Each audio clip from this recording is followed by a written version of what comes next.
हाय लोगोफोर नोंथांमोनखौ आरोबाव आंनि बे गुबुन मोनसे गोदान भिडियोआव बरायहरनाय थाबाय दे। स' नोंथांमोननिसिम आसा खालामो भिडियोखौ जागायनायनिफ्राय जोबजासिम नायलांगोन होननानै। एक्चुअली नोंथांमोना भिडियोनि टाइटेल एबा थाम्बनेलाव नायनानै मोनथिखाबाय जानांगौ दिनै आं मा भिडियोनि सायाव आपडेटखौ लानानै फैदों। एक्चुअली लोगोफोर आं दिनै फिल्म्स बेनारनि आन्डाराव फैनाय मोनसे आबुं बर' सावथुननि सायाव आपडेटखौ लानानै फैदों दे लोगोफोर। ओमफ्राय लोगोफोर रुबि नार्जारि होननानै बुङोब्लाथ' नोंथांमोना गोबाङानो सिनायखायो। ओमफ्राय लोगोफोर जा बिथांनि नाजानायावनो थैसाम 2 आबुं बर' सावथुना दायो जोंनि गेजेराव फैनो थांगासिनो दं दे लोगोफोर। ओमफ्राय लोगोफोर नोंथांमोनाथ' 2012 मायथाइयाव ओंखारनाय थैसाम आबुं बर' सावथुननि पार्ट 1 भिडियोखौ नायखाबायानो जानांगौ।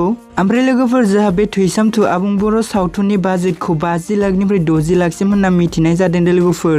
स' लोगोफोर बियो दायो फिल्म्स बेनारनि आन्डारावनो बयनिख्रुइबो बांसिन हाई बाजेटनि गेजेराव फैनो थांगासिनो दं दे लोगोफोर। ओमफ्राय लोगोफोर थैसाम 2 आबुं बर' सावथुननि शुटिंआ दायो सोलिगासिनो दे लोगोफोर। स' नोंथांमोनाथ' दायो भिडियोखौ नायनो गोबां एक्साइटेड जाना दं नङा होमबा लोगोफोर। ओमफ्राय लोगोफोर नोंथांमोनाथ' गोबाङानो मिथिखासै जानांगौ जों बे आबुं बर' सावथुनाव बर'फोरनि सोर आर्टिस्टनि फाव खालामनायखौ नुनो मोनगोन। एक्चुअली लोगोफोर जों बेयाव गुबैयै फाव खालामनायखौ नुनो मोनगोन रुबि नार्जारिजों लोगोसे बर'नि मुंदांखा जाखांफुनाय एक्ट्रेस बिथांमोन मनालिसा हाज'वारि, गेमस्रि दैमारि आरो लेना बसुमतारी आरो दैमु बसुमतारी दे लोगोफोर।